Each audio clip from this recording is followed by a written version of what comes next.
In fact, they are driven by survival. Okay, so in fact, the organism's pursuit of resources is driven by ultimately their desire to have children. Okay, and not the other way around. But that doesn't tell me how many. It doesn't tell me why. Yeah, have as many as they feasibly can support. Mike, it has to do with as many as they can feasibly support. So they aren't having as many children. They aren't having a lot of children to maximize the output of the farm. They are trying to get as much out of the farm to have as many children as they can. And they can't have more. And the reason they can't have more, it's a subsistence society, and frequently their kids will die, okay? But there's a circular relationship between all of these factors. The survival, the number of children, this is the feedback loop that feeds back on itself. That's why it's silly to say that one. That doesn't mean that. Well, no, it's not. That's not how you think about it in economics. It's an equilibrium. It's not relevant at this point. All right. Yes, it's an equilibrium, but if you want to understand the motivation of the participants, okay, that's where you have to consider ultimately that they aren't the whole system, right? What is limiting the maximum? Please stop for a second. What is limiting the maximum number of children is the environment, not the farmers. Okay, they would have more children if they could. Okay. But ironically, that's the point that I was making earlier, that, like, the factors are much more complex. And I agree with that. But, clearly that there is something different. We're still biologically quite similar, but we've undergone economic changes, but also sociological changes, and that's why now the preferences of people's preferences are different. Even though our society could, in theory, support way more children, if that's what people's preferences were. You're making my dreams come true, Charlie. I don't think it could.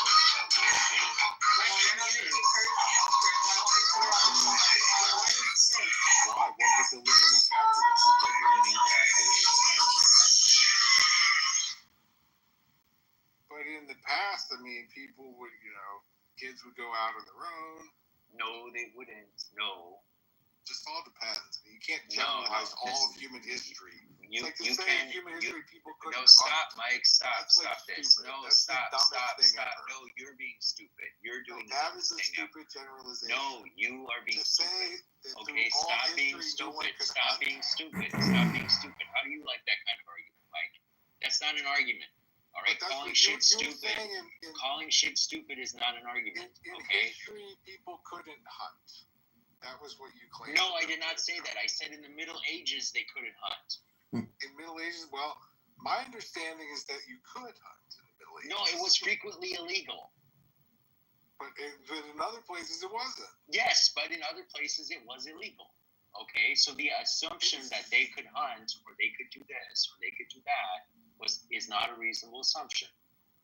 Okay? My reading of history is that the children were always finding little animals, hunting little animals, and trading them in for money. Productivity. Well, no, they're not trading them in for money. Okay, nobody would have money in most parts of medieval Europe. Coinage was very rare. Okay, but they might have eaten them. Okay, but this version. Coins. No, they did not. Okay, people rarely had coins at all. How did they trade then? They would trade raw goods. Okay, or they would go to market and be issued scrip, and the scrip was so that they didn't have to carry money. And one of the things they could trade for would be, trapped animals and other things. No, your children are not coming with you to the market in general. All right, and in fact, most peasants did not go to the market. They brought their goods to some central location. Then those goods were further on brought and on to the market, okay? And at the market, trading was done in scrip. Great. But people ate meat. Okay, so people ate some meat. Where did they get it? You know? Well, people did not eat very much meat in the Middle Ages, and it was frequently only like a handful of times a year, and they would buy it. All right, they would purchase it, and hunting was heavily restricted. And if you look at the forest laws, it's a great example of this kind of restriction. It was a whole system of laws and dedicated courts to prevent people from hunting in the king's realm or whatever. Okay, it was not the case that children were going around catching small animals and trading them for money in the Middle Ages. I'm not saying it never happened, but I'm saying this was not like a major activity. Well, fine. Maybe they would eat them. Okay, they could eat squirrels. They could eat squirrels. Okay, sure. So it's just like the simple farm food productivity of that next child is just not the complete picture of the motivating and what's creating that equilibrium. But it's very important to understand that it was not a net productivity. Many people have argued that it is. That, in the Middle Ages, people had more children because it helped on the farm. Well, actually, it cost them something even when the kids help on the farm because they don't help that much. But there could be basically threshold effects where you need to be, there's a minimum threshold. If you can reach that certain threshold, then you're in like the highly profitable, basically comfortable zone. And then if you go exceed it, then basically the benefits taper off, No, that what I'm saying is it's a loss. So there's not a threshold where it's profitable. Well, there is an equilibrium. I mean, what is driving the equilibrium? But that's separate from the idea that people had more children because they helped on the farm. That would make sense if there were a net benefit to it. But there is. But it turns out there is not a net benefit to it. So a couple gets married, and they have 0 children. There is this couple in the Middle Ages. So they decide that they have their first child, and then they're going to make a decision to the second child. But eventually they'll make a decision that's like, okay, this is enough children. And the prior to that, they'll make the decision this is not enough children. Okay? So something is driving their preferences. Something about their understanding of the world and life is driving the preferences that make them know what is the right amount of children. But that is not relevant to the idea that the children are profitable. They are not. Well, I mean, it's just it could simply be the case that they have as many children as they think they can feed. But let's say beneficial, not just profitable, but beneficial. But they're not. Overall. But that's not when people are talking about. When people are saying, doesn't that prove Mike's point about the fact that it's not always about economics when having kids? No, that's what we were arguing earlier. No, because I'm saying they have as many kids as they can have, as they economically can have. Right, but in theory, it was harder to economically raise kids back then, right? But they still had more kids than they have now. So doesn't that prove Mike's point that it's not all about economics? It's more complicated than that?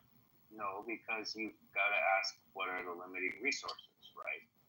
And so if the limiting resource is food, and that's the only one, then, or when the limiting resource is food, then they stop when they run out of food, basically. But there are other resources that are limited. And in our society, the limit is time. Okay, so if having kids was such a big liability back then, but they still had a lot of kids, then why did they have more kids? they had enough time. Well, it's just that they had enough resources all in to have those kids. They had enough food and they had enough time. And our problem is that we don't have enough time. Not that we don't have enough food. We have plenty of food, but we don't have enough time.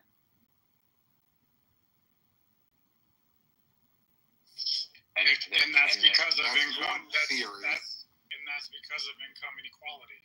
Yes. No, it's not because of income inequality. It's because of development. Okay, the way that we have to train to work is very intensive, and we can't timeshare that with raising children. That was not true in the Middle Ages. Women did the most work of their lives between 15 and 30 in the Middle Ages, but that's also when they raised children. The way that they worked, though, was compatible with having children. But as the amount of time people spend per week working goes down, the birth rate is also going down. The So amount it's of time just people, not that simple. I mean, the it's amount about of time their people, actual preferences. the amount of time people spend per week working is, I don't know if maybe there's a threshold there, and it's not really important until it's very low, or until like a certain number of days is free or whatever. But your children need time and attention every single day. If, for example, consider that you need to sleep for 8 hours, okay? So that means you have 16 hours left. Well, if you go from working, an 8-hour day to a 7-hour day, you have one more hour for your kid, I guess. That isn't necessarily enough to make a difference. But There's a driver from a small town in Illinois who walked away with $80,000 after the car take, for accident. example, like Orthodox Jews and other highly religious groups. They live in the same society as the rest of us. Similar economic conditions, yet they have a lot more children. So why? One theory is just as simple as they just value it more. It's part of their identity that they value more children. So you can't, when you're talking about psychology, Mike, you have to factor in identity. Mike, that's just one theory. But what makes you value? But what are the other theories, and how are you evaluating? Well, so it's just what causes people to value things in certain Mike, ways. I'm Economics asking you, could cause people to value things. I'm asking you, what are some could alternate cause people to value explanations? What are some alternate explanations for this behavior among ultra-Orthodox Jewish communities?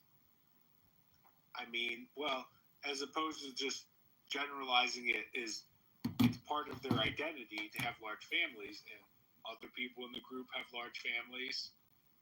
It's something that they find desirable. But what are some other theories besides that? You've only presented one theory. I mean, let's just maybe they don't use birth control. Maybe they are richer. Maybe they are poorer. I mean, these are just alternative theories. Okay, that's so. That because I know these people, Mike, and I know why they aren't these communities where many people don't speak English? No, I mean I know a lot of American those Jewish communities families that are big families. Those communities definitely exist. Those communities definitely exist among the ultra-Orthodox. All right, and I would say in general, what you're seeing there is people who have not confronted the full effects of development. All right? Because there is no community, there is no demographic that when they undergo development, don't undergo the demographic. It's like my Chabad rabbi's got 5 kids. Yeah, that's an anecdote. That is literally an anecdote. But Mike, that is an anecdote. None of them Mike, have all your Chabad kids. rabbis are an anecdote. Well, but So what? Can you, for example, tell me what the TFR is of this community? But I can tell why these people You chose believe to you have more can. children. You believe you can, but this is all stuff you can cite for me that I can never see. All right. Well, Now okay. you're talking about things that are not evidence. Okay, that you Well, cannot it even sure put in evidence. seems that it's their identity that is. But again, is Mike, shaping you're their just telling preferences. me stuff that I can never see. You've never seen religion. You can't show me your rabbi's family. Okay, I don't know your rabbi. But you've never met like. I've never met your rabbis. No, so you're telling me stuff that you you cannot go to, put in evidence. Do you ever go to, Shoal or anything? I mean, Mike, I'm not Jewish. you're not? No, what the fuck? How many times have I had to tell people I'm not Jewish? No, I am not a Jew. Oh, I didn't realize it. Can I jump in here? This might be a little confusing because it's another mic. So I can only imagine or guess at what TFR was, but I typed it in. And I typed in Roman Catholic USA, and there's plenty of data on the fact that being a Roman Catholic increases the number of children you have. So the total birth rate for people who are not religious at all in 2020 in the U.S. is below 1.5. For Roman Catholics in the same period, it's almost 2.25. And those are people who go to service weekly. People who go to service less than weekly that are still Roman Catholic are still just under replacement. They're at like 1.8 as opposed to people who are not religious, as I said, being down at about 1.3. So I mean, there is. So, in my opinion, you're much more likely to raise the birth rate by encouraging people to practice organized religion than fooling with the economy. Because it's a much more realistic way to drive people's preferences about what kind of family they have, as opposed to,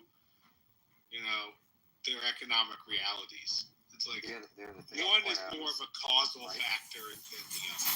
Sorry, I could just jump in to throw out some other things that Jason was saying was, like Roman Catholics in the U.S. I mean, obviously there are, there's popular amongst Latinos, but it's not exclusive. It's a lot of Americans, and they're not super rich, they're not super poor. They're basically the definition of middle class. Electricians, things like. Family. Okay, but so hold on. I want you to, Mike, to go look at the TFR in the U.S. in 1800, and then tell me what you think about the Catholics today. If you're talking about a fucking trend over that period of time. Yeah, but that's what I'm trying to get at, though, is that is what. Yeah, hugely, massively. They have fallen massively. If the issue were whether you were Catholic or not, well, the Catholics should still be at like 8 or something, but they're not. Well, they're above replacement, which. Yes, but they're not at 8. Okay, that's TFR was much higher than above replacement in the past. But they could just be susceptible to the litany of other factors, whether they're economic, psychological, Indeed, math, and that's psychological, and all kinds. Yes, of and that is the factor that I'm trying to explain because that is such a powerful factor. Well, look at the Israeli birth rate. Well, it either is or it isn't. It could just be a random correlation. So, Dolan, the Israeli birth rate is a little above replacement. I thought it was at 3. But not among educated Israelis. Okay, you have to factor out people who aren't developed, basically, when you do these things, if you're looking at populations like that. Okay, well, so basically, so the Israeli birth rate is what? 2? Around 2? 2.4 or something among educated people. Among normal people, okay, who participate in a normal industrial economy, right? Not just like PhDs. I mean, among people who are normal. Okay, so why do we think that is? Nobody knows. Okay, it's a great question. It's something I want to know. I visit Israel in part to see like this weird. It's a very weird society in many ways, and so I go to. Well, I can give you the answer.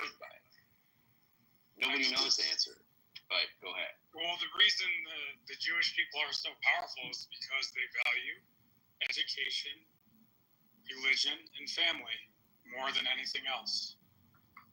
This is not why they are so powerful, okay? They are so powerful because of their octopus temple in Khazaria, okay, which allows them to see through the whole earth. It is a big tunnel through the earth, and they can see both sides of the earth at the same time.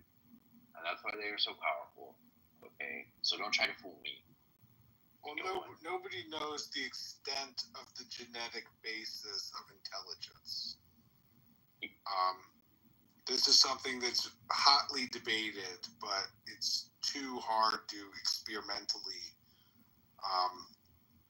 tease apart nature versus nurture on intelligence because, once again, highly complex system, lots of feedback loops.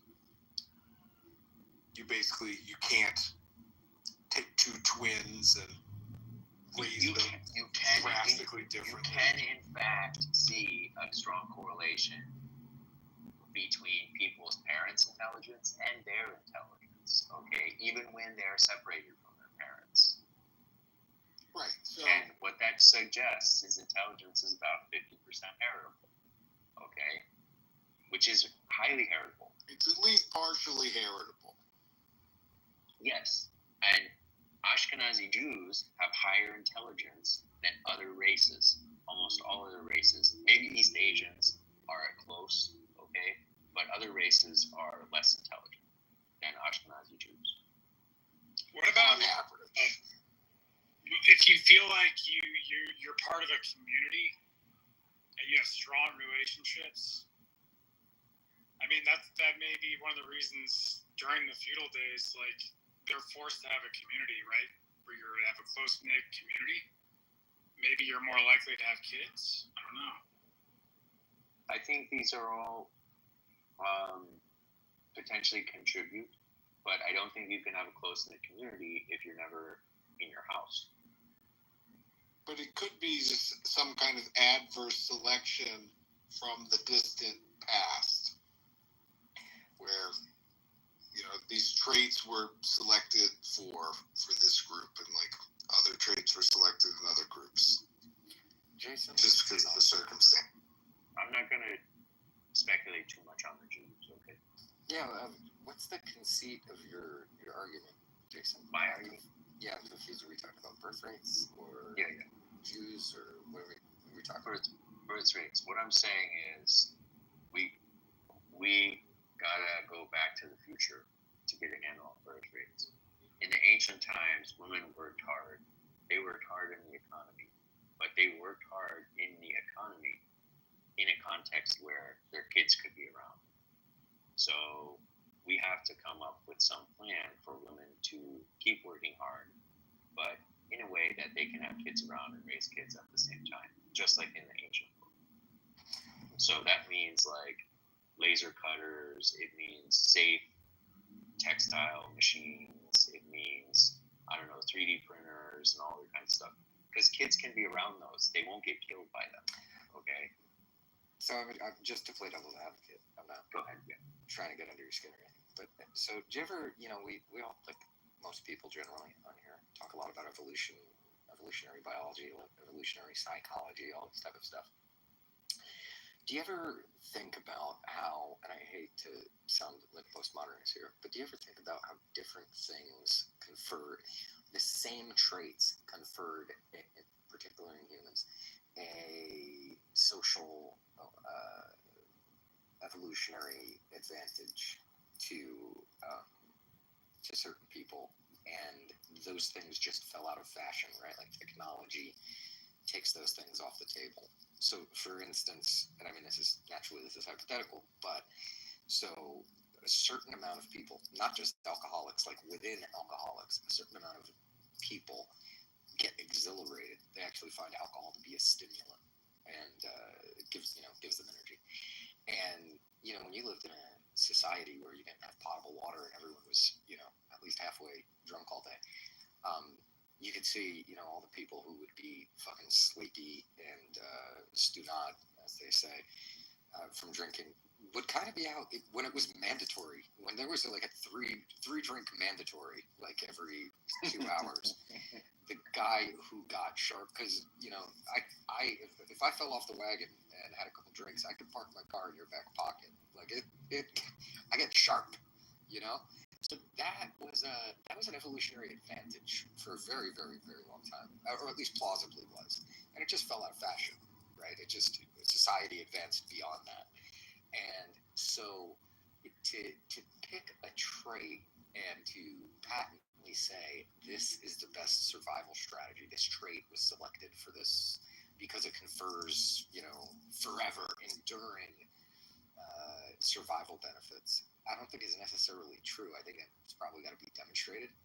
And so, I mean, it makes sense on its face that people who have more kids will, at least in evolutionary terms, beat out people who have less kids. But nevertheless, that's an assumption. And when whenever the priors change, when the inputs change or whatever, that too can change, right? So long as they don't have no children.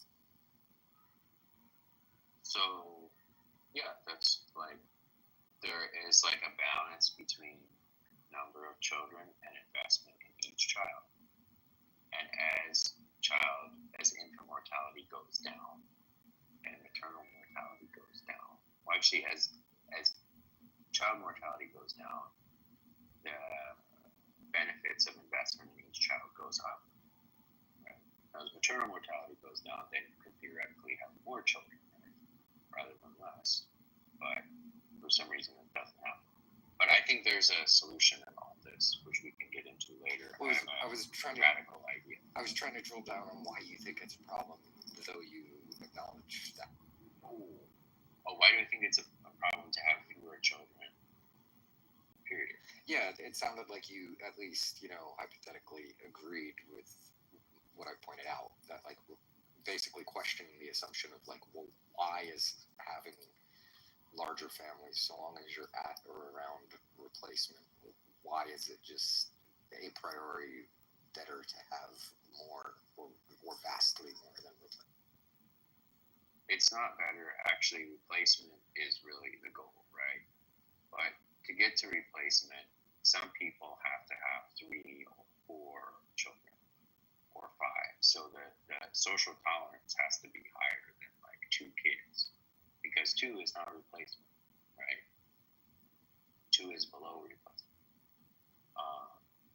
So it's a hair's below. It's a hair below, but it's below. So we do have to think about how does a woman who grows up wanting to be an astronaut or something have a satisfying career and have 4 children before she's 30 years old. I think we do have to think that through, and how we could answer that question. But it's not like it's impossible. I mean, if women want to do that, they're able to. It's just that most people don't care to do that anymore. And they have a lot of other alternatives. It's like, instead of just having kids and raising their family, they have a million other choices, lifestyle choices they can do.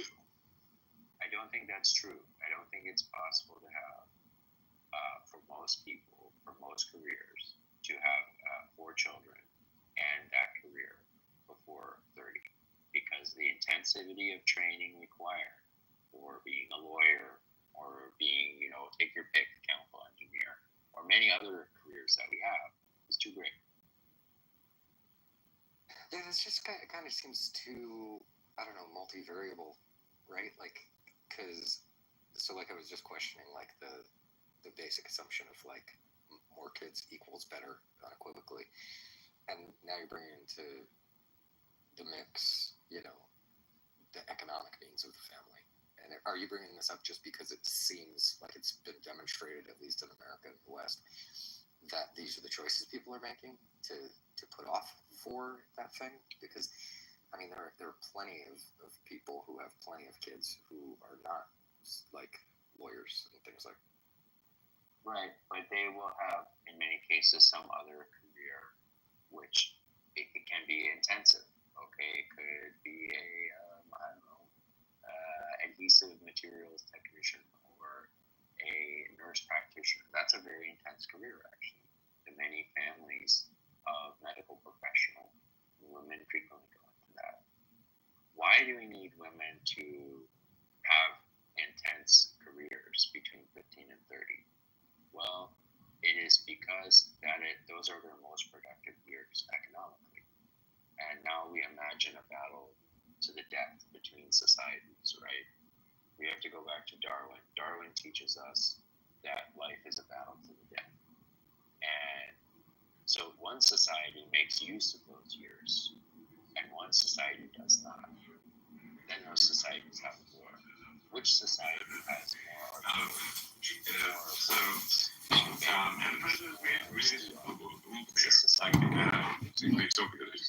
return to work. That's it. End of story. So I think the first 2 weeks have been pretty massive. Yes. And if it continues at that rate, I mean, even if you think about one of the big economic questions right now is the 10-year treasury rates, right? They're going up.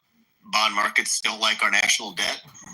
If this is the pace of what cutting looks like presented in a coherent plan, I'm hopeful that bond investors and credit investors in the U.S. government debt can at least say, okay, this is positive progress, which actually will bring down not only the costs that you're cutting directly, but also our interest rate costs. Yes. And I think that's really when we hit a virtuous cycle here, which I think could happen soon.